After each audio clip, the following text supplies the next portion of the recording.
কাঁদেন আর বলে নবীজি চরম বেয়াদবি করে ফেলেছে নবী গাও। ওগো আল্লাহর নবীজি আপনি আমার কাছে কোনো অন্যায় করেন নাই নবী, আপনার কাছে আমি চরম বেয়াদবি করে ফেলেছিলাম নবী, সেই দিনের জন্য আমি আপনার কাছে মাপ চাই, আপনি আমাকে মাফ করে দেন। হযরত উরাইকা রাদিয়াল্লাহু তাআলা আনহু বলে একজন সাহাবা পাশেই দাঁড়িয়েছিলেন, উনিও কাঁদছেন। ওমরকে ডাক দিয়ে বলছেন, ওমর তুমি নবীকে এমন কি আঘাতজনক কথা বলেছিলে, এমন কি বেয়াদবি করেছিলে নবীর কাছে? হাদিসের কিতাবে পাওয়া যায় আমার বিশ্ব নবীর সামনে ওমর বসে থাকতেন, আরো সাহাবারা বসে থাকতেন। আমার রাসূল বলেন আমি অনেক দিন লক্ষ্য করে দেখলাম ওমর রাসূলের চেহারার দিকে এমন ভাবে তাকাতেন যতক্ষণ নবীর সামনে থাকতেন উনি ততক্ষণ দ্বিতীয় অন্যদিকে বাবজি ওমর নজর ফিরাতেন না, একই ভাবে নবীর চেহারার দিকে চেয়ে থাকতেন আর দুই চোখের কোনা দিয়ে ওমরের ঝরঝর করে পানি ঝরত। আমার বিশ্ব নবী বলতেন ওমর রে, এই ওমর তুমি আমার দিকে অমন করেছে, কাঁদো কেন? ওমর বলতেন ইয়া রাসূলুল্লাহ এই চোখ দিয়ে আমি সর্বপ্রথম আপনাকে আমি চিনতে পেরেছিলাম না। ওগো নবী আপনি এত দামি নবী তা আমি জানতাম না, আপনার উপর ঈমান আনার পর আমি জানতে পেরেছি আপনি কত বড়, আপনি পাওয়ারফুল নবী, কত বড় দামি নবী। তাই নবী আপনাকে দেখে আমি অন্যদিকে নজর আমি ফেরাতে পারি না। উরাইকা ডাক দিয়ে বলেছিল ওমর তুমি এমন কি আঘাত দিয়েছিলে বলো? নবীর পা দুখানা ধরে ওমর কাঁদেন আর বলেন হুজুর সেই দিন আমি আপনাকে মারতে গিয়েছিলাম। সকলেই বাপজি আপনারা শুনেছেন আমার বিশ্ব নবীজির বাপজি সেই সময় যখন কোরআন নাজিল হয়েছিল, নবী নবুয়তের দায়িত্ব নিয়ে যখন কলমার দাওয়াত দিছিলেন, ওই সময় বেঈমানেরা আবু জেহেল উতবা সাইবা এ কাফিররাও মক্কার সেই সময় তারা বড় বড় টাকা পয়সাওয়ালা মানুষ, তারা শক্তিশালী মানুষ, যাদেরকে মুরুল বলা হতো, তারা রাসূলের কোরআনের কথা তারা দেখেছে যে মুহাম্মদ সাল্লাল্লাহু আলাইহি ওয়াসাল্লামের কথা যারাই শুনে তারাই নবীওয়ালা হয়ে যায়, বলুন আলহামদুলিল্লাহ। তখন তারা বলতো লা তাসমাউ লিহাযাল কুরআন, তোমরা খবরদার কোরআনের কথা মুহাম্মদ সাল্লাল্লাহু আলাইহি ওয়াসাল্লামের বাণী আর মুখ দিয়ে যে কোরআনটা বের হয় আল্লাহর উপর থেকে যে নাজিল হয় আল্লাহর কাছ থেকে কোরআনের কথা তার কাছ থেকে শোনো না। কাফেররা শুধু শুনতো না তো বটেই, আবু জেহেলরা বলতো যে কানে তুলি দিয়ে ঘুরবা, ওরা দুই কানে তুলে লাগিয়ে দিয়ে ঘুরতো, জানো মুহাম্মদ সাল্লাল্লাহু আলাইহি ওয়াসাল্লামের কথা এই মানুষের কানে যেন না পৌঁছায়। এখনো বাপজি এক শ্রেণীর মানুষেরা আছে তাবলিগ জামাত দেখলে দেইবন্দি বাপজি উলামায়ে দেইবন্দি যে জাল টুপি মুফতি সাহেবরা মাথা দিয়েছে, আমাদের এই রুমাল, এগুলো দেখলে কিছু মানুষের বাপজি গায়ে জ্বালা শুরু হয়ে যায়। অনেক জায়গাতে বাপজি মসজিদে তাবলিগ জামাত ঢুকতে দেয় না, আছে কি নাই কথা বল? ওরা বলে যে খ্রিস্টানের এরা দালাল, তাবলিগ জামাত এদেরকে বলে খ্রিস্টানের দালাল, এরা বাহির থেকে টাকা পায়। বাপজি আমার সোনা লালেরা, ওরা জানে যে তাবলিগ জামাত মসজিদে ঢুকতে দিলে ওরা আমাদের দলের লোক যদি তাবলিগের কাছে বসে তাহলে আমরা যে ভণ্ডা মুখে খাসি এগুলো জানতে পেরে যাবে। বাকিবিল্লাহ মেদিনীপুরের একজন আলেম রয়েছেন, বাকিবিল্লাহ দামাত বারাকাতুহুম আলিয়া, মুফতি সাহেবরা ভালো চিনেন, উনি আমার উস্তাদ। সুরুলিয়া মাদ্রাসা সেই সময় তিনি পড়াতেন, ওনার কাছে সারা আকাইদ পড়েছে। উনি এই আখিরিগঞ্জ এলাকায় একটা জালসায় গিয়েছিলেন, ওনাকে প্রশ্ন করেছে হুজুর তাবলিগ লোকেরা তারা তো টাকা পায় খ্রিস্টানে, তাই তারা বাড়িতে বউ ছেলে ছেড়ে তারা মাসের মাস বছর পর্যন্ত তাবলিগ করে বেড়ায়। উনি কাগজটা পড়ে নিয়ে এভাবে বললেন আপনারা বলুন সবচেয়ে কার সন্তান বেটা ছেলে বেশি আছে এখানে হাত তুলে? অনেক লোক বাপজি তারা হাত তুলে বলল আমার 8 ছেলে, কে বলছে 6টা ছেলে। তো বলে আচ্ছা আপনার যদি 6টা ছেলে হয় সবাই কি চাকরি করে? বলে না। বলে আপনার মন চাই না যে আপনার ছেলেরা চাকরি করুক? বলে হ্যাঁ করুক। চাকরি মানে যে টাকা মাসিক পাবে, তার বর্ষা হলে মাপ নাই, তাই তো এই জন্য চাকরি গুরুত্বটা বেশি, ওর মার মহিম নাই। তো বলে আপনার মন চাই না? বলে হ্যাঁ। বলে চাকরি নিতে গেলে একটা ডিগ্রি লাগে, কমসে কম না হলো ছোটখাটো চাকরি না হলে মাধ্যমিক লাগবে পাস। তা আপনার ছেলে কি সবাই মাধ্যমিক বলে না? বলে কে পাট ধয়, কে রাজমিস্ত্রি, কে হয়তো 4 পড়েছে, কেউ পড়েনি। তাহলে শোনেন, তাবলিগে পাঠিয়ে দেন আপনার ছেলেকে। যদি 10,000 করে যদি খ্রিস্টানে যদি বেতন দেয়, তাহলে আপনার 6 ছেলে যদি যায় 6 10 60,000 পাবে। আর এমন তো ভারী কাজ না, এই মসজিদ থেকে ওই মসজিদে, ওই মসজিদ থেকে ওই মসজিদে, একটা থালা, একটা গিলাস, 2.5 কেজি চাল, আর একটা বালিশ আর একটা ক্যাথা। খুব জোর ওজন হলে না 10 কেজি হবে টোটাল মিলিয়ে। তাহলে 10 কেজি বহালে তো অসুবিধা নাই। তাহলে আপনার 10টা ছেলেকে আপনি পাঠিয়ে দেন, এই 6টা ছেলেকে। যদি তারা তাবলিগ ঘুরিয়ে এসে যদি তারা বলে যে হ্যাঁ টাকা পাওয়া যায়, বাকিবিল্লাহ সাহেব বললেন যে সেই সময় আপনি এসে যা বলবেন আমি তাই মেনে নেব। ওখানকার একটা মাস্টার মশাই তিনি চলে গিয়েছিলেন জামাতে, গিয়ে 10 দিনকার ছুটি নিয়ে গিয়ে বাবজি এক চিল্লা মারিয়ে আসছে। এসে বলছেন যারা প্রচার করে যে খ্রিস্টানে টাকা পায়, এরা সব বদমাইশ মিথ্যাবাদী। এরা টাকা পায় না, নিজের টাকা খরচ করে যায়। এতে যদি কেউ মসজিদে যদি কেউ খেতে দেয় তাই খায়। ওখানে বাবজি অনেক তাবলিগওয়ালা হয়েছে, এটা রাসূলের জামানায় ছিল। আবু জেহেলরা বেঈমানেরা বলতো যে নবীর কাছে যেও না, নবীর কথা শুনো না। নবীকে দেখলি বাবজি তারা দূর দিয়ে এভাবে কানে আঙুল দিয়ে তাদের তোলা থাকতো না, তারা কানে আঙুল দিয়ে পালিয়ে যেত। আমরা দেখেছি অনেক জালসায় যাহাতে বাবজি উলামায়ে দেওবন্দির বক্তা যাহাতে উঠছে আর অমনি জুতিয়াটাকে নিয়ে ঘুরিয়ে চলে যায়। যে চাচা যাচ্ছেন কেন? বলে আর শুনবো না। পাশ থেকে বলছে হুজুর আপনি দেওবন্দি ওর লিগে শুনবে না। ওদেরকে শিখে দিয়েছে যে ওদের ওয়াজ শোনাও চলবে না। বাবজি আমার শোনা লালেরাও, আমার বিশ্ব নবীজির কথাগুলো ওমর বাবজি কান দিয়ে শুনেছিলেন না। ওমর রাসূলের বাবজি দূর থেকে বাবজি নয়, সে কিন্তু লোকের কাছে বাবজি শুনতো। সবাই মুহাম্মদ সাল্লাল্লাহু আলাইহি ওয়াসাল্লামের বিরোধিতা করে, কিন্তু সেই ওমর ডাক দিয়ে আবু জেহেলকে বলেছিল, আবু জেহেল মুহাম্মদ সাল্লাল্লাহু আলাইহি ওয়াসাল্লাম তো কাউকে আঘাত দিয়ে কথা বলে না, তাই এরকম অনেক লোক বলে, আমি তাদের মুখ থেকে শুনেছি, বলুন আলহামদুলিল্লাহ। ওমর এই কথাটা আবু জেহেলকে প্রশ্ন করেছিল। আবু জেহেল দেখলে তো বেটা তো অর্ধেক হয়ে যাবে। তো বেঈমান আবু জেহেল অনেক কৌশল করে বাবজি ওমরকে হাতে রেখেছিল। সে এক নাই দুই নাই, প্রায় 12,000 বেঈমান মুশরিক কাফেরের বাচ্চারা মিটিং ডেকেছে আল্লাহ নবীর বিরুদ্ধে। সেই সভার প্রধান বক্তা ছিল বেঈমান আবু জেহেল।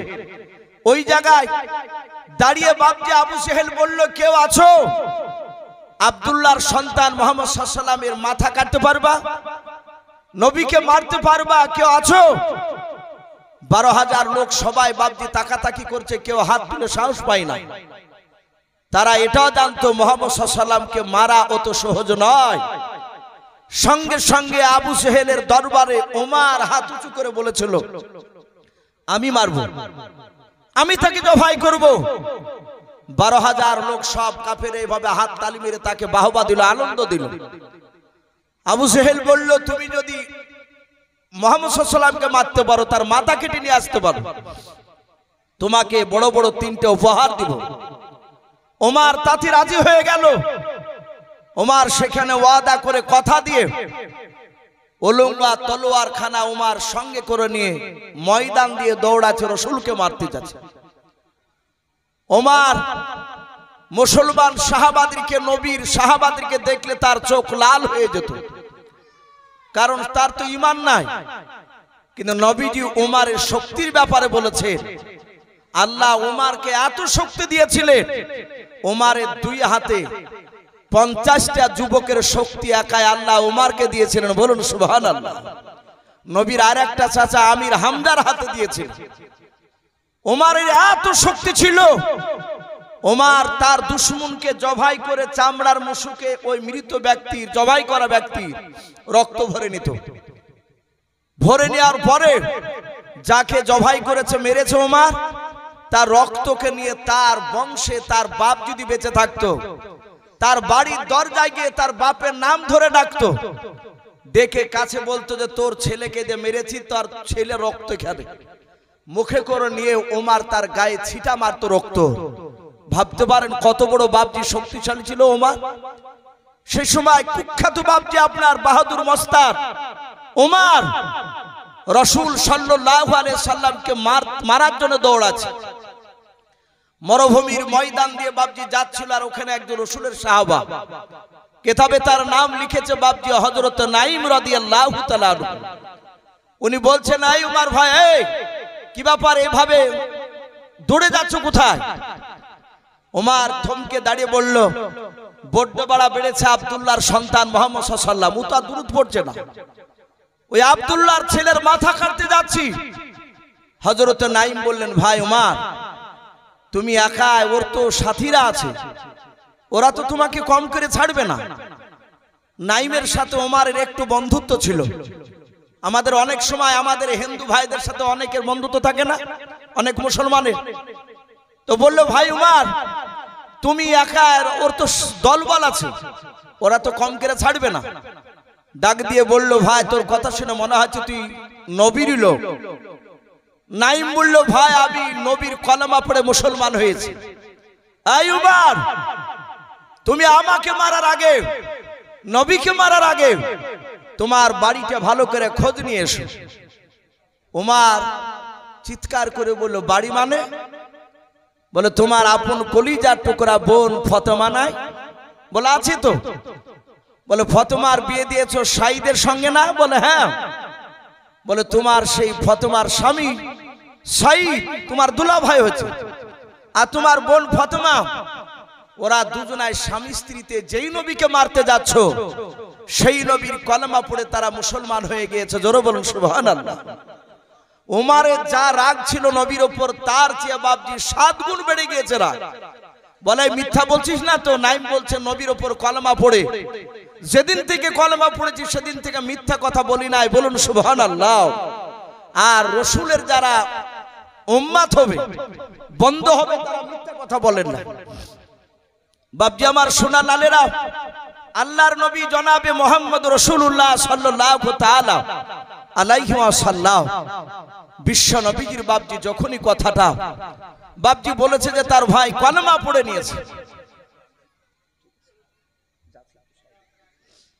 ডাক দিয়ে বলল, আমি এক্ষুনি বোনের বাড়িতে যাচ্ছি। বলে, যাও। ওমর দ্রুত বেগে বাপজি নিজের বোন ফাতেমার বাড়ির দিকে দৌড়ে চলে গেল। দরজাখানা বাপজি বন্ধ করা ছিল রে বাবা।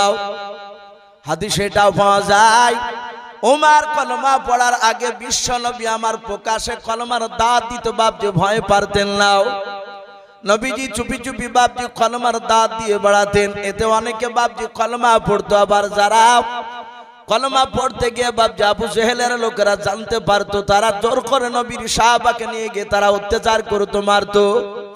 আল্লাহর নবীজির বাপজি নাই, ওমরের কলিজার টুকরা বোন ফাতেমা সাঈদ, তারা দুজনাই ওই ঘরের ভিতরে তারা বাড়িতে কোরআন বাপজি শিখছিল।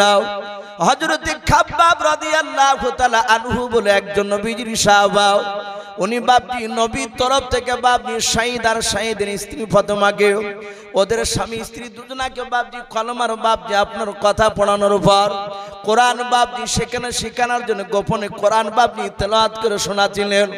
হযরত ওমর দরজার গুড়িতে বাপজি কানটা একটু লাগিয়ে দেওয়ার পর মনে হলো কি যেন ভিতর থেকে বাপজি আওয়াজ বেরিয়ে আসে। হযরত ওমর সঙ্গে সঙ্গে বাবা দরজাখানা বাপজি আওয়াজ দিল, শিকলটা নড়ালো, ডাক দিয়ে বলে, ফাতেমা দরজাটা তাড়াতাড়ি তুমি খুলে দাও। হযরত ফাতেমা দরজার গুড়ি থেকে বাপজি ওমরের আওয়াজ শুনে বুঝতে পেরেছেন আমার ভাই ওমর মনে হয় জানতে পেরেছে আমরা কলেমা পড়েছি, তা আমাদেরকে মনে হয় মারার জন্য দৌড়ে এসেছে। হযরত সাঈদ খাব্বাব বাপজি দুজনের পাশাপাশি বাপজি দাঁড়িয়েছিলেন। ফাতেমা ডাক দিয়ে বলেছিল, আমার খাব্বাব ভাই, এখনই কোরআনটা নিয়ে তুমি আড়ালে চলে যাও, কারণ আমার ভাই উমার কোরআনকে চিনে না। হয়তো এসে ঘরে এসে তোমার কোরআনটাকে নিয়ে হয়তো টান মেরে ছুঁড়ে ফেলে দিতে পারে। আল্লাহর নবীজির সাহাবা ওমর সেই সময় বাপজি আপনার কলমা পড়ে নাই, নবীজিকে বাপজি চিনে নাই। ওমর কয়েকবার বাপজি ডাক দিল, দরজা যখন খুলতে দেরি হয়ে গেল, দরজা খুলতে দেরি হলো, ওমর বাপজি লাত মেরে দরজাটা বাপজি আপনার ভেঙে গিয়াও, দরজা ভেঙে ফেলে বাপজি ঘরের ভেতরে প্রবেশ করলো। ওমর প্রবেশ করার পর ওমরের দুলাভাই নিজের বাপজি আপনার সাইদ যে আপনার নাম ছিল, তার কাছে গিয়ে বাপজি বাম হাত দিয়ে তার দাড়ি কানাকে বাপজি ওমর বাপজি ধরে ফেলল। অমনি কাছে গিয়ে দাড়ি কানা ধরে বলে, এই সাইদ ভাই, শুনলাম তুমি নাকি কলমা পড়েছো। যারা ইমানদার হয়, আল্লাহওয়ালা হয়, তারা পৃথিবীর কাউকে দেখে ভয় পায় না, একমাত্র আল্লাহকে ছাড়া। আমাদের ভয় যদি হয় কাউকে দেখে জানতে হবে যে ইমান দুর্বল হবে। সাইদ চিৎকার করে বলল, ভাই শুধু আমি একাই পড়েছি তা নয়, তোমার বোন ফাতেমাও কলমা পড়ে নিয়েছে। ওমর আরো রেগে গেল, দাড়িখানা বাম হাত দিয়ে ধরে টান মেরে বাপটি ঝিক্কা মেরে ফেলে দিল। সাইদ আগুনেতে উঠানে পড়ে গেল। ওমর নিজের দোলা ভাইয়ের বুকের উপরে দাঁড়িয়ে পা দিয়ে লাত মারতে লাগলো, বুকের বাতা ভেঙে ফেলবো বলে তলোয়ারের উল্টো পিঠ দিয়ে আঘাত করতে লাগলো। হযরত সাইদকে চিৎকার করে আওয়াজ দেয়, মারে আর বলে, বল কলমা ছাড়বি কিনা, আমাদের দুশমন মুহাম্মদ সাল্লাল্লাহু আলাইহি ওয়াসাল্লামের কলমা ছাড়বি কিনা বল। হযরত সাইদ বলে, ভাই না, মারতে মারতে যদি শেষ করে দিস তাও কলমা ছাড়বো না। ওমর বারবার বাপজি মারতে লাগলো। ওমর এত মারতেছে, একবারের জন্য বাপজি বলে নাই যে আমাকে মেরো না, আমি কলমা ছেড়ে দিতে রাজি আছি। ওমর মারতে মারতে বাপজি দেখলো নিজের দোলা ভাইয়ের অনেকটা রক্ত বাপজি মাটিতে পর্যন্ত পড়েছে। হযরত ফাতেমা সঙ্গে সঙ্গে বাপজি দেখলো আমার স্বামীকে তো আর বাঁচানো যাবে না। হযরত ফাতেমা নিজের স্বামীর বুকের উপর বাপজি আপনার শুয়ে পড়ে ডাক দিয়ে বলেছিল, ভাই আমি তোমার কলিজা টুকরা বোন রে ভাই, তুমি আমাকে মেরো না। ও ভাই তুমি দয়া করে আমার স্বামীকে ছেড়ে দাও। হযরত ফাতেমার মাথার চুলগুলো বাপজি ধরে টান মেরে আগুনেতে উঠানো ফেলে দিল। শুধু ফেলে দিল তা নাই, নিজের বোনের বাপজি বুকের উপর বাপজি ওমর দাঁড়াতে পর্যন্ত দ্বিধাবোধ করলো না। নিজের বোনের বুকের উপর দাঁড়িয়ে পা দিয়ে মারতে লাগলো। তলোয়ারের উল্টো পিঠ দিয়ে বাপজি আঘাত করে, ফাতেমার শরীর কানা কেটে কেটে বাপজি রক্ত বেরিয়ে যায়। হযরত ফাতেমাকে ডাক দিয়ে ওমর চিৎকার করে বলে, ফাতেমা এখনো সময় আছে, কলমা ছাড়, বল তোরা কলমা ছাড়বি কিনা, ডাক দিয়ে বল। ওমরের বোন ফাতেমা কাঁদা আনার বলেন, ওরে ভাই মারতে মারতে যদি ধোলার সঙ্গে মিশিয়ে দাও তবে আমি কথা দিচ্ছি আমি ফাতেমা আর আমি আমার স্বামী সাইদ এরা দুজনাই আমরা কলমা পড়তে রাজি নাই। ওমর মারতে মারতে দেখলো এত মারলাও, একবারও আমার কাছে জানের ভিক্ষা চাই না। ফাতেমা আসতে গুরু নাই বাপজি উমার ডাক দিয়ে বলো, ফাতেমা একবার তুই আমার কাছে জানের ভিক্ষা চাও। হযরত ফাতেমা ডাক দিয়া বলেন, ওগো ভাই, যেই নবীর কলমা পড়ার জন্য তুমি আমাকে মারতে যে শুনে নাও, সেই নবী আমাদেরকে শিখে দিয়েছেন মৃত্যু শুনে না যদি হয়ে যায়, শুনে নাও একমাত্র আল্লাহর কাছ ছাড়া কারোর কাছে সাহায্য চাইবে নাও। যাতে বাপজি এই কথাটা যখন বলা হলো, বলে আমি আল্লাহ ছাড়া কারো কাছে সাহায্য চাই না। ওরে ওমর তুমি মারতে মারতে তুমি মেরে ফেলো আমাদের, তবু তোমার কাছে জানের ভিক্ষা চাই নাও। ওমর বাপজি দেখলো এত মারলাম, আমার ফাতেমা বোনকে আর সাইদ ভাইকে এমন কি জাদু করেছে, সেই মুহাম্মদ সাল্লাল্লাহু ডাক দিয়ে বলেছিল, বোন ফাতেমা আমি দরজার গুঁড়িতে এসে কানটা যখন লাগিয়েছিলাম কে যেন পড়ছিল ইন্নী আনাল্লাহ, কে যেন কি যেন জোর দিয়ে পড়ছিলাম। হযরত ফাতেমা ডাক দিয়ে বলেন, ভাই তুমি দরজার গুড়িতে দাঁড়িয়ে শুনতে পেয়েছিলে? বলে হ্যাঁ, ওটা কোরআনুল কারীম পড়ছিল খাব্বাব বলে একজন সাহাবা। আমরা কোরআন শিখছিলাম। ডাক দিয়ে বলে, বোন তাড়াতাড়ি একটু পড়, একটু শুনি আমি। ডাক দিয়ে বলেন, ভাই তোমার কাছে এখন এই মুহূর্তে নিয়ে আসা হবে না। বলে কেন? বলে তুমি হয়তো কোরআনটা টান মেরে ফেলে দেবা। বলে ফেলবো না। বোনের একটু দে, আমাকে দে, আমি দেখতে দেখবো। ডাক দিয়ে বলেছিল, তোমার হাতে স্পর্শ করতে দেওয়া হবে না। বলে কেন হবে না? বলে তুমি অপবিত্র অবস্থায় আছো, তুমি নাপাক অবস্থায় আছো। বলে বোন রে তুমি দূর থেকে পড়ো, আমি একটু দূর থেকে শুনবো। খাব্বাব রাদিয়াল্লাহু তাআলা আনহু তিনি বেরিয়ে আসার উপর ডাক দিয়ে বলেন, ভাই ওমর শুনে না, গতকালকে নবীজির পেছনে আমি আসর নামাজ পড়েছিলাম, শুনে নাও। নবী আমার আসর নামাজ পড়ে, ওরে উমর তোমার জন্য আর আবু জেহেলের জন্য আমার আল্লাহ কয়েকবার দোয়া করেছেন। বলুন সুবহানাল্লাহ। আমার মনে হয় তোমার দোয়াটা কবুল হয়ে গিয়েছে। হযরত ওমরের সামনে বাপজি খাব্বাব কয়েকটা বাপজি আয়াত পড়লে, কেউ বলেছেন সূরা তওবা, কেউ বলেছেন সূরা তাহার। ওমর ডাক দিয়ে বলল, বোন রে এত সুন্দর বাণী পালি কোথায়? বলে যেই নবীর জন্য তুমি আমাকে মারলে, সেই নবীর উপরে কোরআন নাযিল হয়েছে। ওমর বলল, বোন এখনই তাড়াতাড়ি নিয়ে চল, আমাকে নিয়ে চল, সেই নবীর কাছে গিয়ে আমি কথাগুলো শুনবো, তার মুখ থেকে আমি কথাগুলো শুনতে চাই। তার মানে বাপজি ওমর বিশ্ব নবীর কথাগুলো কান দিয়ে ভালো করে তার আগে শুনেছিলেন না। আবু জেহেল তাদেরকে শুনতে দেয়নি। যখনই বাপজি বেরিয়েছে তখনই বলেছে মুহাম্মদ সাল্লাল্লাহু আলাইহি ওয়াসাল্লামের কাছে যাব না, ওর দলের লোকেদের সাথে মিশবা না। আল্লাহ রাসূলের কথা বাপজি কোরআনের কথা আল্লাহর যখনই ওমরের কানে গিয়ে ঢুকেছে, ওমর আর থাকতে পারে না। তার ভিতরকার অন্ধকার, তার দিলের ভিতরে বাপজি নূরের বাতি বাপজি আল্লাহ জ্বালিয়ে দিয়েছে। ওমর বাপজি দৌড়ে চলে গিয়েছিলেন। অনেক লম্বা ঘটনা আছে, ওদিকে আমি যাব না। আমি বলছিলাম সেই ওমর রাসূলের হাতখানা ধরে বাপজি পা দুখানা জোড়ে ধরে বললেন, ওগো নবী আমি সেই ওমর, আপনাকে আমি চিনতে পেরেছিলাম না, আমি আপনাকে তলোয়ার নিয়ে মারতে গিয়েছিলাম। ওগো নবী সেদিন চরম বেয়াদবি করে ফেলেছিলাম, নবী আপনি আমাকে সেই দিনের জন্য ক্ষমা করে দেন। আমার বিশ্ব নবী দরুদ নবী রহমতের নবী বলেন, ওমর রে আমি রাসূল পয়গম্বর, আমি তোমাকে ক্ষমা করে দিয়েছি। হযরত ওমর তিনি কাঁদতে লাগলেন। নবী আবার বললেন, ওগো উসমান গনি তুমি দাঁড়িয়ে যাও। এইভাবে বাপজি হাজার হাজার সাহাবা বসা, সারা পৃথিবীর শ্রেষ্ঠ নবী আমার নবী এক এক করে সাহাবার হাত ধরছেন আর ক্ষমা চাইছে। আঘাত করে থাকলে হয় মাফ করো, নালে প্রতিশোধ নিয়ে নাও। হযরত আবু বকর দেখলেন এইভাবে সব সাহাবার কাছে এক এক করে নবী ক্ষমা চাইবে, এটা তো বেয়াদবি হয়ে যাচ্ছে আমাদের। নবী তো কোনো অন্যায় করেনি, কারো কাছে গুনাহ করেনি, নবীজির গুনাহ নাই, নবী অন্যায় কাউকে আঘাত দেয়নি। বরঞ্চ আমরা সাহাবারাই নবীর কথা অনেক সময় শুনি নাই। ডাক দিয়ে আবু বকর বললেন, ওগো নবী আপনি এইভাবে এক এক করে সাহাবার কাছে ক্ষমা চাইবেন না। নবী গো আমি আবু বকর, সবারই তরফ থেকে আবু বকর আমি, যেহেতু সব সাহাবা আমাকে বড় বলে মানে, ওগো রাসূল আমি আবু বকর সাহাবা, প্রতিটা সাহাবার পক্ষ থেকে আমি আপনাকে মাফ করে দিলাম। ওগো নবী আপনি আমাদের সকল সাহাবাকে আপনি অন্তর থেকে মাফ করে দেন। আল্লাহর নবী বলেন, আবু বকর আমি সবাইকে মাফ করে দিলাম, তুমিও মাফ করে নে। বলে হ্যাঁ। হযরত নবী যখন মাফ করে দিলাম বললেন, সঙ্গে সঙ্গে বাবা পেছন দিকে আরেকজন বাপজি সাহাবা ছিল, বিশিষ্ট সাহাবা, যিনার নাম কিতাবে এসেছে বাপজি সাদ ইবনে আবি ওয়াক্কাস রাদিয়াল্লাহু তাআলা আনহু, বাপজি হাই র‍্যাঙ্কের দামি সাহাবা।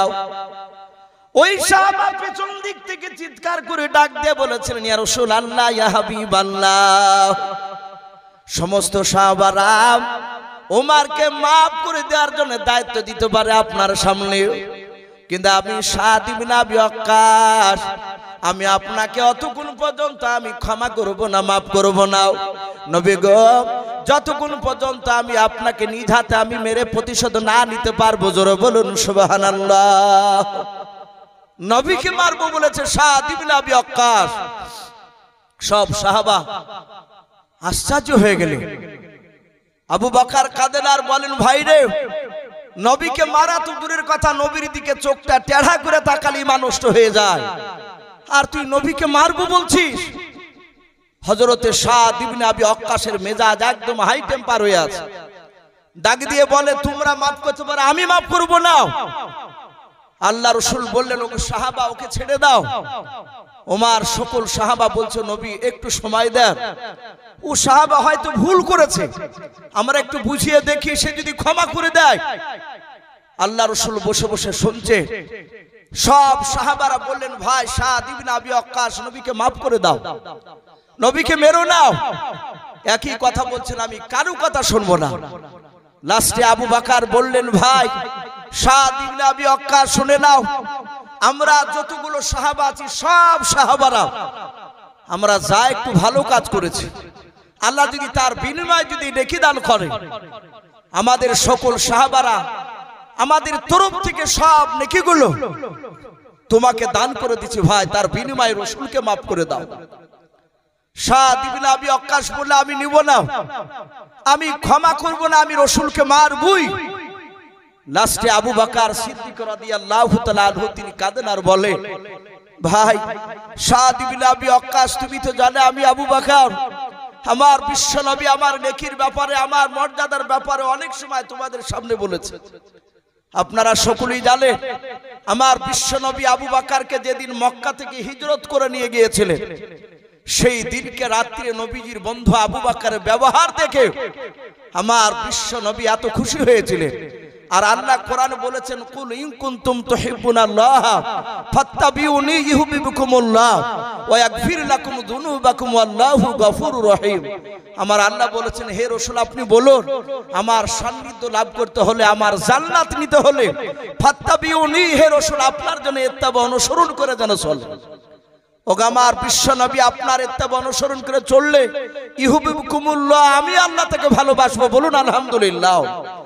আমার বিশ্ব নবীর বন্ধু আবু বকর বললেন, ওগো ভাই সেই রাত্রি নেকির ব্যাপারে তুমি জানো, আপনারা সকলে জানেন, আমার বিশ্ব নবীর উপর যখন মক্কা নগরে বাপজি অত্যাচার বেড়ে গেল, আমার রহমতের নবীকে দিন দিন মানুষের এত মারতে লাগলো, আমার সঙ্গে সঙ্গে জিবরিল আলাইহিস সালাম আল্লাহর হুকুমে এসে বললেন, ওগো নবী আপনাকে মক্কা ছেড়ে মদিনায় চলে যেতে হবে।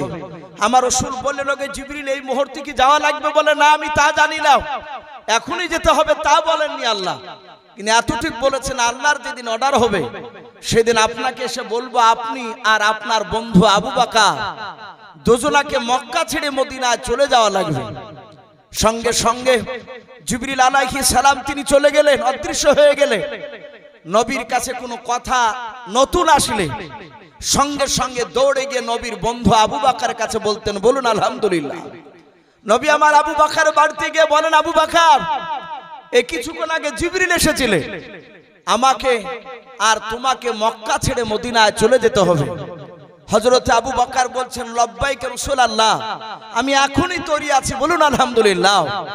নবী বলেন, আবু বকর এখন নয়, বলো কখন যেতে হবে, কবে যেতে হবে নবী বলুন। আল্লাহর নবী বলেন, আবু বকর সেটাও বলেননি, কিন্তু এতটুকু কথা বলেছেন, যেদিন আল্লাহর অর্ডার হবে সেদিন এসে তোমাকে ডেকে নিয়ে চলে যাব। ও বাপজি ভাইরা, শুধু এতটুকু কথা উমরকে শোনালেন না, আবু বকরকে শোনালেন। আবু বকর এমনি এমনি দামি হয় নাই, সব সাহাবার চেয়ে বাপজি নেকির দিক দিয়ে বাপজি এত দামি এমনি হয় নাই। আবু বকর সেদিন থেকে আর বিছানায় ঘুমায় নাই, বলুন আলহামদুলিল্লাহ। যেদিন বাপজি রাসূলুল্লাহ রাত্রিবেলা শুয়ে আছে, ৬০০০ বেঈমান মুশরিক কাফেরের বাচ্চারা নবীজি চারিদিকে বাড়ি ঘেরাও করে নিয়ে দাঁড়িয়ে আছে। নবী সেদিন বেরোলেই রাসূলকে জবাই করবে। জিবরিল আলাইহিস সালাম এসে বললেন, আসসালামু করো, আসসালামু আলাইকা ইয়া রাসূলুল্লাহ। নবী সালামের উত্তর দিয়ে বলেন, জিবরিল ভাই এত রাত্রিতে কেন? বলে, নবী আপনাকে এখনই মক্কা ছেড়ে মদিনা যাওয়া লাগবে।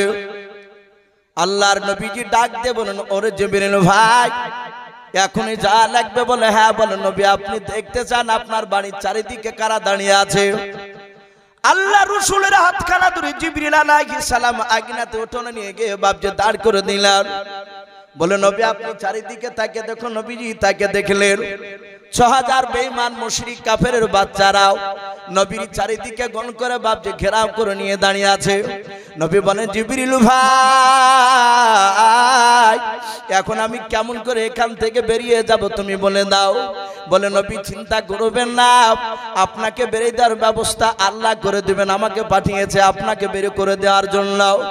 আল্লাহর নবীজির বাপজি আপনার জিবরিল আলাইহিস সালাম নবীর হাতখানা ধরলেন, সূরা ইয়াসিন থেকে বাপজি একটা আয়াত বাপজি তেলাওয়াত করে বাবা ফু দিয়ে ছেড়ে দিলেন ধুলোগুলো। সব ধুলোগুলো কাফেরের চোখে বাপজি আপনার পড়ে গেল। তারা তলোয়ার রেখে দিয়ে চোখ মচলাতে বাপজি শুরু করলো।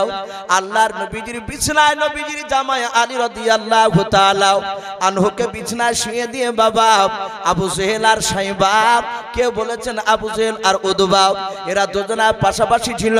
ওদের পা দিয়ে আল্লাহর নবীজিকে বাপজি বের করে দিলেন।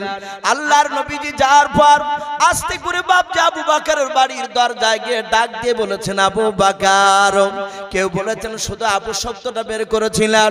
সঙ্গে সঙ্গে বাপজি লব্বাইকে রাসূলুল্লাহ বলে আবু বকর বাপজি ঝাঁপ দিয়ে দিলেন।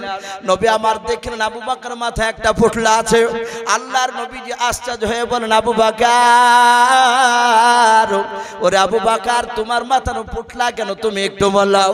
বলে নবী গো মক্কা ছেড়ে মদিনা যেতে গেলে কিছু খাবারের প্রয়োজন হতে পারে। নবী গো খাবার দোকান আনতে গেলে লোকেরা দেখে নেবে, বেঈমান আবু জেহেলের কাফেরের লোকেরা তারা ধরে নিয়ে গিয়ে আপনাকে মারবে আমাকে মারবে। নবী গো তাই খাবার কিছু আপনার পোটলাতে বেঁধে নিয়েছে। নবী গো পোটলাটা একটু ভারী আছে, এই পোটলার ভিতরে একটা গাদলা পর্যন্ত রাখা আছে। আল্লাহর নবী বলেন আবু বকর ওই গাদলাটা কেন তুমি সঙ্গে নিয়েছো মাথার উপরে বলাও। বলে নবী গো আপনি হাঁটাহাঁটি করে শরীর ক্লান্ত হয়ে যাবেন, ওগো নবী আপনি আরাম করতে যাবেন, ওই সময় গাদলাটা বিছিয়ে দেব নবী, গাদলার উপরে আপনি আরাম করবেন। নবী আমার তাকে থেকে আবু বকরের কথা শুনলেন, ডাক দিয়ে বলেন আবু বকর আজকে কি তোমাকে ডাকবে এটাকে তুমি আগে থেকে জানতে বলাও। আবু বকর বলে হুজুর না আমি জানতাম না। বলে আবু বকর তাহলে তুমি কেন আজকে তুমি পোটলা মাথায় করে নিয়ে রেডি হয়ে দাঁড়িয়েছিলে বলাও। বলে হুজুর শুধু আজকে নয়, ও নবীজি আপনি সেই দিন কে বলেছিলেন আবু বকর রে তোমাকে আমাকে একদিন মক্কা ছেড়ে মদিনায় যাওয়া লাগবে।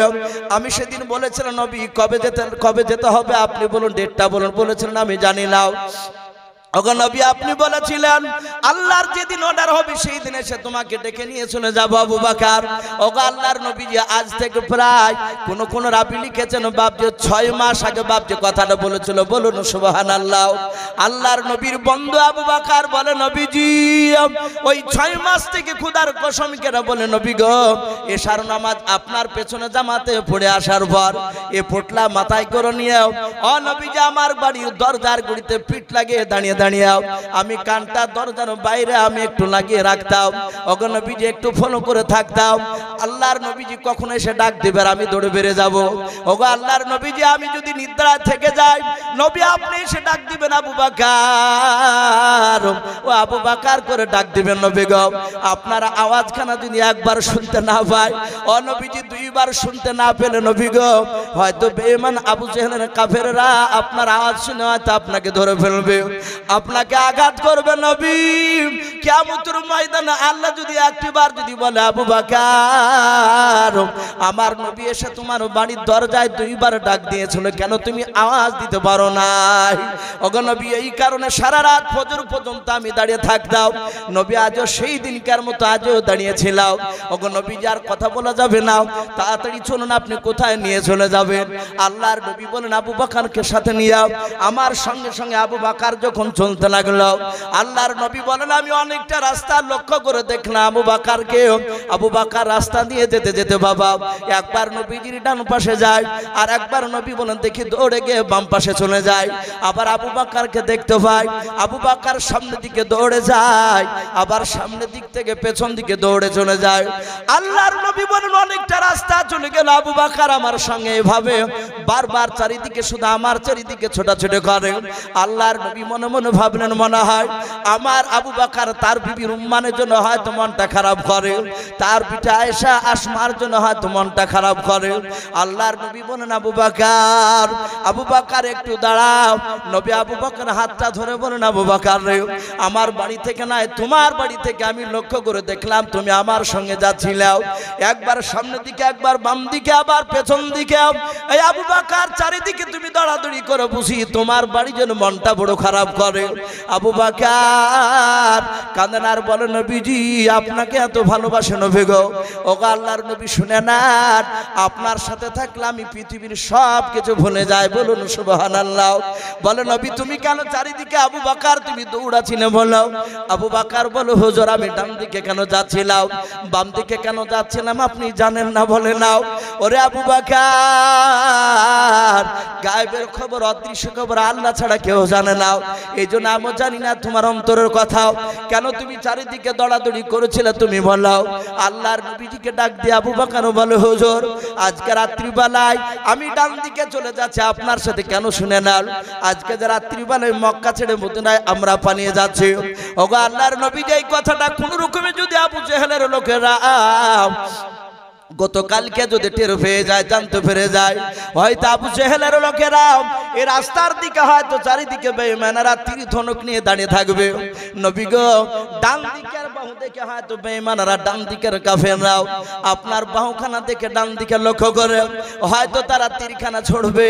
ও নবী আপনার বন্ধু আবু বকর ডান দিকে এই কারণে দৌড়ে যায় ডান দিকের তীরটা যেন আপনার শরীরে না গেঁথে গিয়ে আপনার বন্ধু আবু বকরের যেন গায়ে যেন গেঁথে যায়। বলুন সুবহানাল্লাহ। আল্লাহর নবী বলেন ওরে আবু বকর এই কারণে চারিদিকে তুমি দৌড়ায়। বলে হ্যাঁ নবীজি চারিদিকের তীরগুলো যেন আবু বকরের গায়ে লাগে, নবী জান থাকাকালীন পর্যন্ত আপনার যেন শরীরে যেন না গেঁথে যায়। আল্লাহর নবী আর থাকতে পারলেন না, আবু বকর কি বুকের সাথে বাপজি জোরে ধরে গালে মুখে চুমা দিয়াও। আল্লাহর নবী বলেন আবু বকর এত ভালোবাসো তুমি আমাকে। বলে হ্যাঁ। আবু বকর শোনে না আমি পয়গম্বর রসুল বললাম তুমি এত ভালোবাসে এত তোমাকে মহব্বত আমি করে শুনে নাও। আজকে রাত্রি নাকিটা শুনে নাও, অন্য কোন উম্মাত কেন সারা পৃথিবীর উম্মাতেরা একদিকে যদি হয় তোমার আজকে রাত্রি নাকির সমান কেউ হতে পারবে না। বলুন সুবহানাল্লাহ।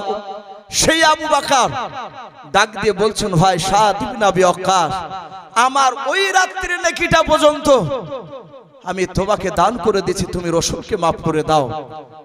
সাদ ইবনে আবি ওয়াক্কাস বলেন ভাই আবু বকর আমি তবু তোমাকে আমি রাসূলকে maaf করব না, আমি ওই রাত্রি নেকি নিব না, তুমি আমাকে রাসূলকে মারতে দাও।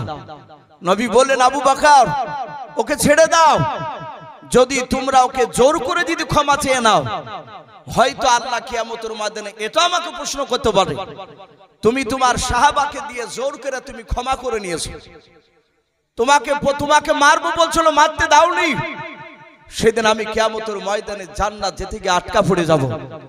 কিয়ামতের ময়দানে তো সূক্ষ্ম বিচার হবে সেদিন। হে আমার আবু বকর ওর প্রতিশোধ নিতে দাও। বাপজি আমার সোনা লালেরা আবু বকর সিদ্দিক রাদিয়াল্লাহু তাআলা আনহু সকলে দাঁড়িয়ে গেলেন। আমার রহমতের নবী দাঁড়িয়ে ডাক দিয়ে বললেন ওরে সাদ ইবনে আবি ওয়াক্কাস তুমি যে আমাকে মারবো বলছো, আচ্ছা তুমি কি দিয়ে মারবা? বলে হুজুর যে চাবুকটা দিয়ে আপনি আমাকে মেরেছিলেন, একদিন উটের পিঠে চেপেছিলেন আর আমি উটের লাগাম ধরে ধরে যাচ্ছিলাম, আপনার ডান হাতে চাবুক ছিল, চাবুক দিয়ে উটের পায়ে মারতে গিয়ে উটের পায়ে না লেগে আমার এই কাঁধে লেগেছিল। হে নবী আমিও আপনার কাঁধে মারতে চাই, ওই চাবুকখানা আমার বাড়িতে রাখা আছে আমি যত্ন করে রেখেছি। বাপজি আমার রাসূল বললেন যাও সাদ ইবনে আবি ওয়াক্কাস তুমি যাও দৌড়ে চাবুকখানা নিয়ে এসো। বাপজি আপনারা সকলেই জানেন মসজিদের উন্নতি কল্পে বাপজি আজকে এই জালসার মাহফিল আয়োজন করা হয়েছে, তাই তো মসজিদের উন্নতি কল্পে আপনারা অনেকেই বসেছেন আলহামদুলিল্লাহ। ডান দিকে বাম দিকে সামনে অনেক বাপজি ভাই বসে আছে। মুফতি সাহেব একটু ইশারা করলেন ভাই আপনি একটু কালেকশনের দিকে একটু বলুন, তাই বেশি নাই বাপজি মিনিট 15 মতো, বেশি কষ্ট দিব না কারণ আমার পরে আর একজন ভালো বক্তা রয়েছে উনি আসবেন, ওনাকেও বাপজি একটু সময়ের দরকার রয়েছে। আর রাত্রি বেশিরভাগ 11টা বাজতে চললে মানুষ আর থাকতে চাইছে, এই জন্য বাপজি আরব শেখ 300 টাকা দিয়েছেন, আল্লাহ তার দানকে কবুল করুন, বলুন আল্লাহুম্মা আমিন। তাই বাপজি আপনারা এখানে বসে আছেন মসজিদকে তৈরি করার জন্য, আলহামদুলিল্লাহ ঘর তো সুন্দর হয়েছে, আরো কাজ রয়েছে। তাই প্রতিটা বাপজি ভাই এখানে যারা আছেন মিনিট 15 মতো একটু বাপজি আপনাদের কাছে দেখতে চাই, 2000, 1000, 5000 বাপজি যে যা পারবে একটু হাত উঁচু করে আল্লাহর ঘরকে তৈরি করার জন্য বাপজি একটু নামটা লিখা ইনশাআল্লাহ। মাশাআল্লাহ, নাম বলে না, বেনামিতে একজন 500 টাকার দাতা, বলুন মারহাবা। আল্লাহ তার 500 টাকা দানকে আল্লাহ কবুল করুন, বলুন আল্লাহুম্মা। আর একজন 600 টাকা দিয়েছেন, আল্লাহ তার দানকে কবুল করুন। খলিল শেখ কত? মাশাআল্লাহ, দেখেন খলিল সাহেব বাগচাপাড়া থেকে, উনি 1000 টাকার দাতা, বলুন মারহাবা। আল্লাহ তার 1000 টাকা দানকে আল্লাহ কবুল করুন। ওগো মাওলা, তুমি তো আলিমু মিদাতি সুদূর, ওগো আল্লাহ যারা যেই নিয়তে দান না করছে তার নিয়তকে পরিপূর্ণ করে দাও, বলুন আল্লাহুম্মা আমিন। আল্লাহ যারা দান করছে, যারা করতে পারে নাই, তাদের সকলে হায়াতে তয়বা সিহাতে কুল্লিয়া দান করুন, বলুন আল্লাহুম্মা আমিন।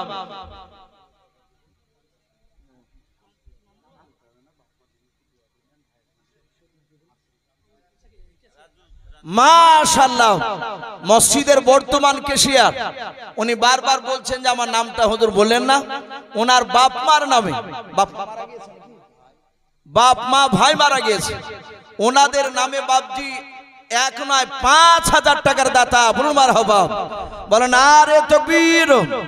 আল্লাহ রাব্বুল আলামিন তার 5000 টাকার দানকে আল্লাহ কবুল করে নিও, তার বাপ মা এবং ভাই তাদের সকলে কবর আযাবকে maaf করুন, বলুন আল্লাহুম্মা আমিন। আল্লাহ তুমি তার হায়াতে কুল্লিয়া সিহাতে কুল্লিয়া হায়াতে তয়বা তুমি দান করো, বলুন আল্লাহুম্মা আমিন। বাবু শেখ 200 টাকা, বলেন মারহাবা, নারে তাকবীর। এ বাবু শেখ নামে দেখো বান্দা কোথায় যে ছিলাও, বাপ মায়ের নামে দেখো 200 টাকা দিলাও, যার সাথে যে নিয়াতে 200 টাকা করে গেল দান, দানকে কবুল করো তুমি সুবহান। অগো বাড়ি দোয়া করে অগো পাক বাণী মিজানেতে নেকির পাল্লা করে দিও ভাই, আল্লাহুম্মা আমিন। ভাই একটু তাড়াতাড়ি আসো ভাই, একটু ঝটঝট করে আসে, আমি ঘটনাটা বলতে বলতে একটু রেখে দিয়েছি ভাই, আর কয়েক মিনিট বলে ইনশাআল্লাহ আপনাদের কাছ থেকে বিদায় নিব। এ রাজু শেখ নামে দেখো বান্দা কোথায় যে ছিলাও, আল্লাহ নাম শুনে দেখো 500 টাকা দিলাও, 500 টাকা বলে মনে করিও না হেলাও, নেকের খাতায় মলা লিখিও গো মেলাও, যার সাথে যে নিয়াতে করিয়াছে দান, দানকে কবুল করো তুমি সুবহানাল্লাহুম্মা আমিন। আসু ভাই ও মা বোনেরা, আপনারাও 500, 1000, 200, 100 যে যা পারবে, ছোট ছোট বাচ্চা ছেলের হাত একটু পাঠিয়ে দিবে, আর না হলে কমিটির ভাই বিশ্বস্ত ব্যক্তিকে একজন বয়স্ক টাইপের একটু মা বোনদের ওই গেটের কাছে গিয়ে একটু দাঁড় করাবেন, অনেক মা বোনরা দিবেন ইনশাআল্লাহ। একটু আসি ভাই, বাপজি ভাই 500, 1000, 2000, 5000 যে যা পারবেন ভাই, আপনাদের কাছে জবরদস্তি করে চাওয়া যাবে না, আল্লাহর রাস্তায় খুশি করে দেব। এ কাজের নামে দেখো বান্দা কোথায় যে ছিলাও, আল্লাহ নাম শুনে দেখো 500 টাকা দিলাও, যার সাথে যে নিয়াতে করিয়াছে দান, দানকে কবুল করো তুমি সুবহানাল্লাহুম্মা আমিন। আরেকজন বেনামিতে দেখো বান্দা কোথায় যে ছিল, তোমার নাম শুনে দেখো 500 টাকা দিলাও, 500 টাকা বলে মওলা করিও না হেলাও, নেকের খাতায় মওলা লিখিও গো আল্লাহুম্মা আমিন। জামাল চৌধুরী নামে দেখো বান্দা কোথায় যে ছিল, শেষের বেলা এসে দেখো 500 টাকা দিলাম, 500 টাকা বলে মওলা করিও না হেলাম, নেকের খাতায় মওলা লিখিও গো মেলাও, অগো বাড়ি দোয়া করি অগো পাক বানাও, জান্নাতে খেলায় তুমি আঙ্গুর বেদান, আল্লাহুম্মা আমিন। আসু ভাই একটু তাড়াতাড়ি আসু ভাই। উস্তিয়া থেকে দুজন বেনামিতে 200 করে 400 টাকা, আল্লাহ তাদের দুজনার দানকে আল্লাহ কবুল করুন। আল্লাহ তুমি তাদের নেক মাকসুদকে পুরা করে দাও, তাদের আত্মীয় স্বজন কবর আযাবকে তুমি maaf করে দাও, আল্লাহুম্মা আমিন। বাপজি একটু আসো ভাই, আসি ইনশাআল্লাহ। আরেকজন বক্তা প্রায় সময় হয়ে এসেছে আশা করি, আর হয়তো কিছুক্ষণ মধ্যেই উনি হয়তো চলে আসবেন। বাপজি একটু আসি, আর আল্লাহর কোনো বান্দা নাই ভাই এখানে। আমার এই ডান দিকে বাপজি ভাই, সামনে এবং বাম দিকে যারা আছে সকলকে বলবো বাপজি চাপ করে নাই, 500, 200, 1000 যে যা পারবে একটু আল্লাহ রাস্তায় একটু দান করে যায় ঘরে। জি, হরকতে বরকত হয়। আমরা লজ্জা করব না, 100-200 টাকা থাকলেও দিব ইনশাআল্লাহ, লজ্জার কোনো কারণ নাই। এ দেখেন আরেকজন বেলামিত ভাই আমার 100 টাকা দিয়েছেন, আল্লাহ তার দানকে কবুল করুন। ওগো মাওলা, যারা দান করছে, যারা করতে পারে নাই, তুমি সকলকে নবীর চেহারা না দেখে আমাদের মত দিও না, বলুন আল্লাহুম্মা আমিন। আসি ভাই, জি একটু তাড়াতাড়ি আসি। 500 টাকা কালাম উনি ওয়াদা করেছেন, 200 টাকা দিয়েছেন আর 300 টাকা বাকি। আল্লাহ তার দানকে কবুল করুন, বলুন মারহাবা। হিকমপুর থেকে একটা যুবক ভাই, উনি 500 টাকার দাতা, বলুন মারহাবা। আল্লাহ তার 500 টাকা দানকে আল্লাহ কবুল করুন, তার আত্মীয় স্বজন কবর আযাবকে মাফ করুন, বলুন আল্লাহুম্মা আমিন। ভাই একটু তাড়াতাড়ি আসি ভাই। জি, আল্লাহর ঘরকে তৈরি করার জন্য বেনামিতে 200 টাকা, আল্লাহ তার দানকে কবুল করো। ওগো মাওলা, অনেকে নাম বলতে লজ্জা করেছে, মাওলা তুমি তো তাদেরকে চেনো, আল্লাহ তুমি তাদেরকে গোপনে তুমি তাদের উদ্দেশ্য পূরণ করে দাও, বলুন আল্লাহুম্মা আমিন। মাইনুল আনসারী সাহেব 500 টাকা দিয়েছেন, বাপ মার জন্য দোয়া চেয়েছে, আল্লাহ তুমি তার 500 টাকা দানকে কবুল করে নাও, তার বাপ মার কবর আযাবকে তুমি মাফ করে দাও, বলুন আল্লাহুম্মা আমিন। আসি ভাই, দেরি না করে একটু ঝটঝট করে আসি। জি, 500, 1000, 2000, 5000 যে যা পারবেন বাপজি একটু এগিয়ে আসি, আমরা দানের হাতটা একটু বাড়াই। আরো দুজন ব্যক্তি 100 টাকা দিয়েছে, আল্লাহ তাদের দানকে আল্লাহ কবুল করুন, বলুন আল্লাহুম্মা আমিন, আল্লাহুম্মা আমিন। ভাই আসি। জি, ওগো মা বোন, আপনাদের নাম এখনো পর্যন্ত একজনেরও পাইনি। ওই দেখুন ওই বাচ্চা ছেলেটার একটু ধরে নেন টাকাটা। আসি মা বোন, আপনারা যে যা পারবেন নামটা জিজ্ঞাসা করুন। কি নাম তোমার? ফারজিনা, ফারসিনা, ফারসিনা 400 টাকার দাতা, বলুন মারহাবা, নারে তাকবীর। এই ফারসিনা নামে দেখো বিটি কোথায় যে ছিলাও, আল্লাহ নাম শুনে দেখো 400 টাকা দিলাও। 400 টাকা বলে মালা করিও না হেলাও, নেকের খাতায় মালা লিখিও গো মেলাও। যার সাথে যে নিয়াতে করিয়াছে দান, দানকে কবুল করো তুমি সুবহান। আমি পাপী গুনাহগার, দোয়া নাহি জানি, ফারসিনা বিটির জন্য দোয়া করবে ফাতেমা জননী, আল্লাহুম্মা আমিন। মাশাআল্লাহ, ইসলামপুর থেকে একজন বেনামিত ভাই 1000 টাকা। এই বেনামিতে দেখো ভাই কোথায় যে ছিলাম, বাপ মার নামে দেখো 1000 টাকা দিল, যার সাথে যে নিয়াতে করিয়াছে দান, দানকে কবুল করো তুমি সুবহানাল্লাহ, আল্লাহুম্মা আমিন। কত 200।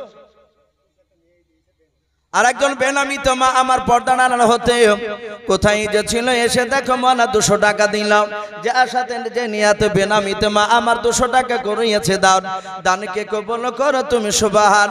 অগো বাড়ি দোয়া করে, অগো পাক বাড়ি মিজানেতে নেকির পানা করে দিও ভারী। আর একজন বাপকে দেখো বেনামিতে কোথায় যে ছিলাম, আল্লাহর নাম শুনে দেখো 100 টাকা দিলাম। ছেলে মারা গেছে, তার আব্বা জান 1000 টাকার দাতা। বাপ বেঁচে থাকতে তার ছেলে যদি মারা যায়, তাহলে সে বাপ জানে যে কত কষ্ট হয় তার ভিতরে। নিজের ছেলেকে নিজে হাতে মাটি দিয়েছে তার সন্তানের জন্য, বাপে 1000 টাকা দিয়েছেন। আল্লাহ তুমি 1000 টাকার দানকে কবুল করে নিয়ে তার ছেলের কবর আযাব তুমি মাফ করে দাও। ওগো মাওলা, তুমি এক্ষুনি জান্নাতি পোশাক তার শরীরে পরিয়ে দাও, বলুন আল্লাহুম্মা আমিন। আল্লাহ তুমি তার বাপকে সবরে জামিল দান করো। বেনামিতে 150 টাকা, আল্লাহ তার দানকে কবুল করো। আল্লাহ যারা দান করছে, যারা করতে পারে নাই, তুমি সকলকে মাওলা রাসূলের চেহারা না দেখে আমাদের মত দিও না, বলুন আল্লাহুম্মা আমিন, আল্লাহুম্মা আমিন। বাপজি একটু ঝটঝট করে আসো বাপ, শোনা আমরা যে যা পারবো ভাই, 200, 100, 500, 1000, 2000 আল্লাহর ঘরকে তৈরি করার জন্য অনেক বাপজি আপনার কাজ আছে। মসজিদ আলহামদুলিল্লাহ এসি ফিট করার মতনই ক্যাপাসিটি করেছে, কাঁচমাত সবই ফিট করা আছে, শুধু এই সিঁড়ির কাছে একটা কাঁচ লাগালে আর এসি লাগালি হয়ে যাবে। যদি কোনো আল্লাহর বান্দা মনে করেন যে আমি আল্লাহর ঘরে একটা এসি দান করব, যদি কোনো বান্দা থাকে, ইনশাআল্লাহ বাপজি আপনারা একটু হাত উঁচু করে দিতে পারেন। একটা এসি একজনায় কিংবা 2-3টে বন্ধু যদি থাকে, আপনারা বসে বসে আলোচনা করে 2টো বন্ধুতে মিলেও দিতে পারেন। আল্লাহর ঘরকে বাপজি ঠান্ডা করার জন্য কিয়ামত পর্যন্ত বাপজি নেকি পাবে। মানুষেরা নামাজ পড়বে, নিশ্চয় বাপজি আপনার জান্নামে দিবেন, তার আমল নামায় বাপজি নাকি ইনশাআল্লাহ জমা হবে। আসি ভাই, আল্লাহর ঘরকে তৈরি করার জন্য অনেক কাজ বাকি আছে। শুনলাম ওই সিঁড়ি নিচে ওখানে নাকি বাথরুম হবে, একটু অসুবিধা জায়গা, যেহেতু শর্ট জায়গা, তাই ইনশাআল্লাহ অনেক টাকা দরকার বাপজি। কোন আল্লাহর বান্দা, কোন বান্দি, ভাই বোন বাপজি যারা এখানে আছে, আপনারা 200, 100, 500, 1000 যে যা পারবে একটু আল্লাহর ঘরকে তৈরি করার জন্য বাপজি একটু আসি। আর কেউ নাই ভাই? জি, আমি 15 মিনিট আপনাদের কাছে বাপজি একটু চাইবো বলেছিলাম, প্রায় 15 মিনিট হতে চললো। জি, থাকলে কোন আল্লাহর বান্দা, এই মসজিদের অনেক কমিটি ভাই আছেন, ভাই অনেক কমিটিরা আছেন, 200, 100, 500 যে যা পারবে একটু আসি আল্লাহর ঘরকে তৈরি করার জন্য। আমি আপনাদের কাছে আর কিছুক্ষণ আলোচনা করি, ইনশাআল্লাহ আমি বিদায় নিব। জি, রাত্রি প্রায় আপনার 10:30 বাপজি পার হতে চললো। মাশাআল্লাহ, এই রকি শেখ নামে দেখো বান্দা কোথায় যে ছিলাও, আল্লাহ নাম শুনে দেখো 500 টাকা দিলাও। 500 টাকা বলে মনে করিও না হেলাও, নেকের খাতায় মলা লিখিও গো মেলাও। যার সাথে যে নিয়াতে করিয়াছে দান, দানকে কবুল করো তুমি সুবহান। অগবাড়ি দোয়া করি অগ পাকড়া বানাও, জান্নাতে খেলায় তুমি আঙ্গুর বেদান। আল্লাহুম্মা আমিন। তোমার মতো দয়ার নবী আর হবে না, তোমার মতো দয়ার রাসূল আর পাব না। আর দেখা দিয়াম ও গো রাসূল চলে যেও না, তোমার মতন দয়ার রাসূল আর হবে না, তোমার মতন দয়ার নবী আর হবে না। মাশাআল্লাহ, সুবহানাল্লাহ। দেখেন মা বোনদের কাছ থেকে 100, 200, 500, 50 টাকা, 10 টাকা, 20 টাকা এইভাবে লোট আছে অনেক।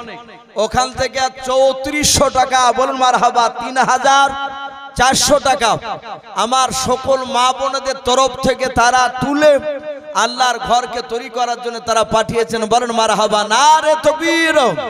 আমার মা বোনদের 3400 টাকা দানকে আল্লাহ কবুল করুন, বলুন আল্লাহুম্মা আমিন।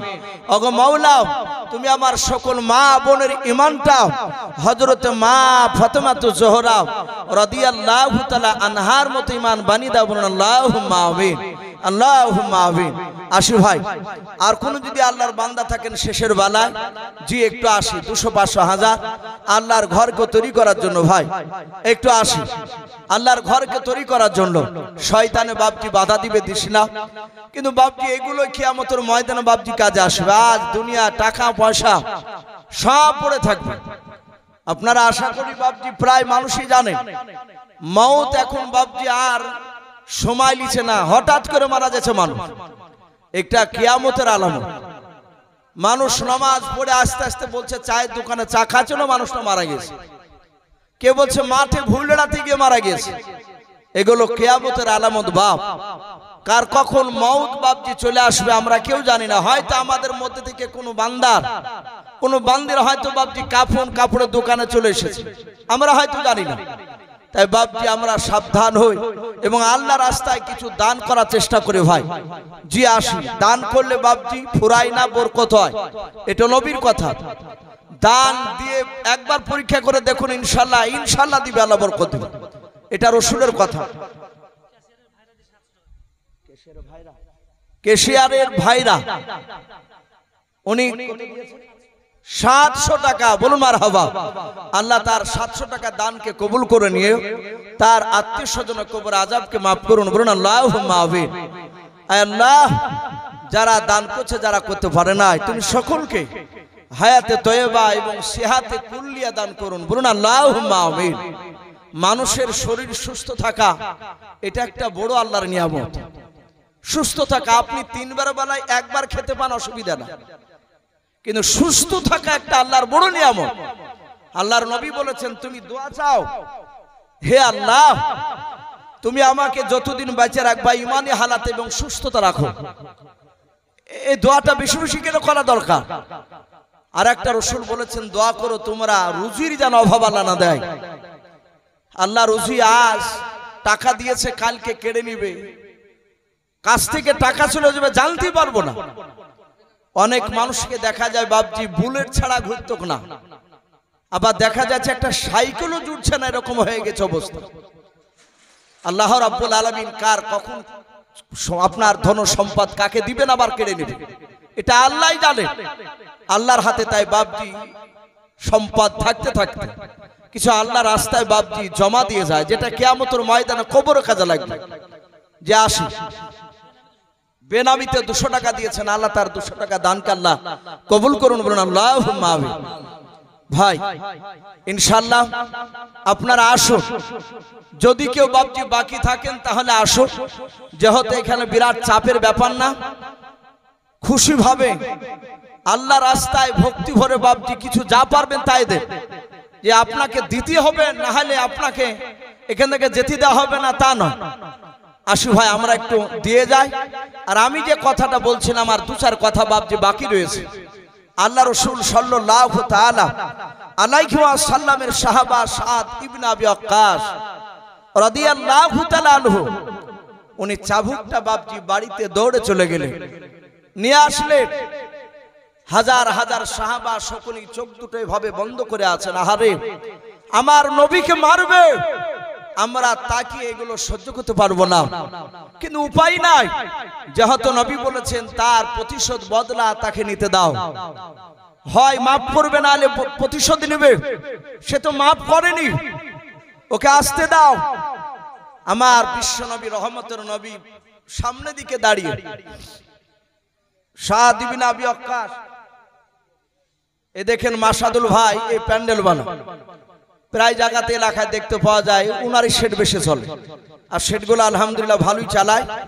এই মাসাদুল ভাইয়ের মা চলে গিয়েছে, তার মার নামে 500 টাকা দিয়েছে। আয় আল্লাহ, তুমি মাসাদুল ভাইয়ের 500 টাকা দানকে কবুল করে নিয়ে তার জনম দুঃখিনী মার কবরে আযাবকে মাফ করে দাও, বলুন আল্লাহুম্মা আমিন। আল্লাহ তুমি তার মার শরীরে জান্নাতে পোশাক করে দাও, বলুন আল্লাহুম্মা আমিন। তার হায়াতে বরকত দি, বলুন আল্লাহুম্মা আমিন। বেনামিতে 150 টাকা দান করেছেন, আল্লাহ তুমি তার দানকে কবুল করে নাও, তারও হায়াতে বরকত দাও, এবং তার আত্মীয় স্বজনের কবর আযাবকে মাফ করে দাও, বলুন আল্লাহুম্মা আমিন। আমি বলছিলাম আল্লাহ রাসূল সাল্লাল্লাহু তাআলা আলাইহি ওয়াসাল্লাম তিনি দাঁড়িয়ে, কি নাম বাবা? সারওয়াজ, এদিন ছোট্ট একটা ছেলে 100 টাকা দিয়ে গেছেন, আল্লাহ তার 100 টাকা দানকে আল্লাহ কবুল করো। আল্লাহ তুমি তার ইমাম হযরত ওমর ফারুক রাদিয়াল্লাহু তাআলা আনহুর মতো বানিয়ে দাও, বলুন আল্লাহুম্মা আমিন। এই প্যান্ডেল বেলা আকবর আনসারী, এক মাসাদুল প্যান্ডেল বেলা ইও তো দিয়েছে 500, আকবর আনসারী ওরও মনে হয় এখানে বাপজি আছে, উনিও বলছেন আমি 2000 টাকার দাতা, বলুন মারহাবা। আল্লাহ আকবর আনসারী সাহেবের 2000 টাকার দানকে আল্লাহ কবুল করুন, তারও আত্মীয় স্বজন কবর আযাবকে মাফ করুন, বলুন আল্লাহুম্মা আমিন। ভাই আমি বলছিলাম আল্লাহ রাসূল সাল্লাল্লাহু তাআলা আলাইহি ওয়াসাল্লামের সাহাবা হযরত সাদ ইবনে আবি ওয়াক্কাস চাবুক নিয়ে রাসূলুল্লাহর 10 হাত পেছনে দাঁড়িয়ে বলে, নবী আমি চলে এসেছি, আমি রেডি, আপনি রেডি হয়ে যান। আমার বিশ্ব নবীজি দাঁড়িয়ে গেলেন। নবী বলেন, সাদ ইবনে আবি ওয়াক্কাস নাও তুমি, এবার তুমি আমাকে মেরে তুমি প্রতিশোধ নিয়ে নাও। হাজার হাজার সাহাবায়ে কেরাম সবাই মিলে বাপজি কান্না করেছে, আর এভাবে চোখ দুটো বন্ধ করে আছে, তাকে বাপজি সহ্য করতে পারবেন না। নবী বলেন, সাহাবা আর দেরি করো না, তুমি মেরে বদলা নিয়ে নাও। সাদ ইবনে আবি ওয়াক্কাস চাবুকখানা হাতে করে নিয়ে বাপজি অনেক পায়তারা শুরু করে দিলাও। ডাক দিয়ে বলো, নবীকে আমার ভালো মনে পড়ে যায়, যেই দিন আপনি উটের ওপর বসে আপনি উটের পায়ে মারতে গিয়েছিলেন, আমার পিঠে লেগে গিয়েছিল চাবুকখানাও। ওটের পায়ে না লেগেও ও নবীজি সেই দিনকে আমার শরীরে পাঞ্জাবি ছিল না, আমার ডান দিকের কাঁধটা একটু ফাঁকা ছিল নবী গো, আপনাকে আজ ডান দিকের কাঁধটা একটু পাঞ্জাবিটা একটু নামান, না হলে আপনাকে আমি মারবো না। আল্লাহর নবীর সাহাবা আবু বকর সিদ্দিক রাদিয়াল্লাহু তাআলা আনহু তিনি কাঁদেন আর বলেন, ভাই নবীকে মারা তো অন্যায় শোনে না, তার উপরে আবার নবীদের কাঁধ থেকে জামাটা একটু সরাতে বলছো, বলে ভাই তোমার সঙ্গে কথা হয় না, আল্লাহ রাসূলের সাথে আমার কথা আছে, তুমি এইখানে তুমি কথা বলতে আসবা না। আবু বকর দয়া করে তুমি চুপচাপ দাঁড়িয়ে যাও। আবু বকর বাপজার কিছু বললেন না। নবী বলেন, সাহাবারা আমি বলেছে তোমরা আর কথা বলবা না। সাহাবারা আর কেউ কথা বলে নাই।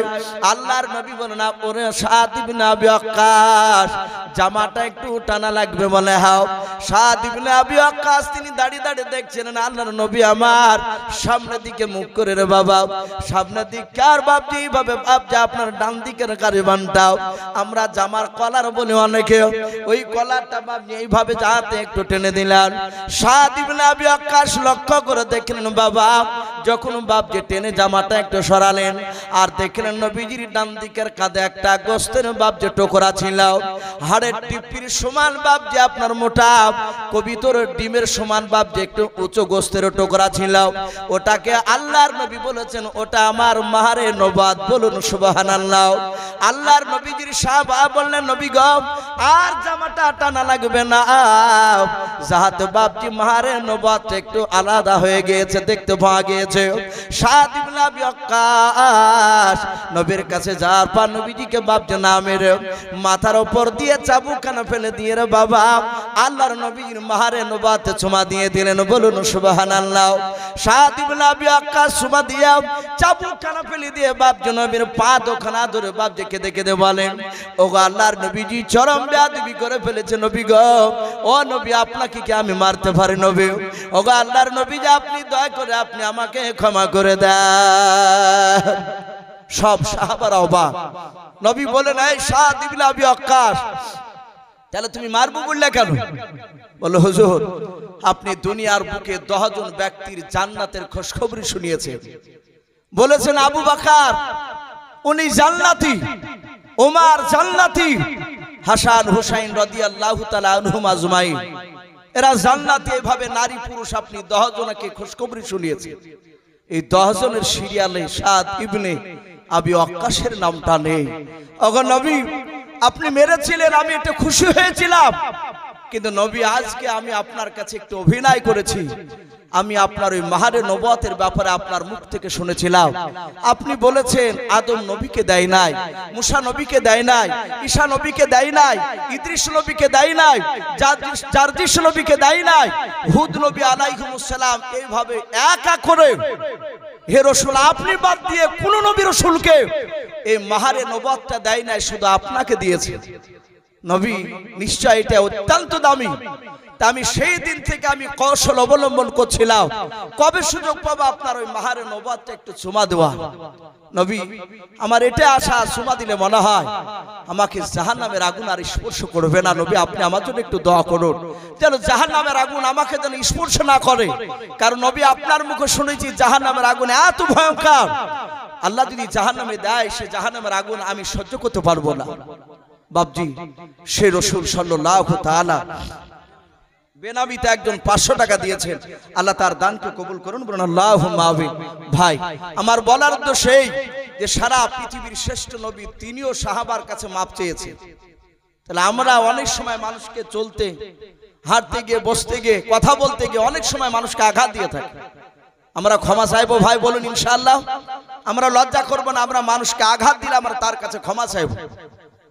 এই রাসূলের কথার দিকে লক্ষ্য করে আল্লাহ রাব্বুল আলামিন আমাদের সকলকে কোরআন এবং সুন্নাত অনুযায়ী আমল করার তৌফিক দান করুন, আল্লাহুম্মা আমিন। ভাই আমার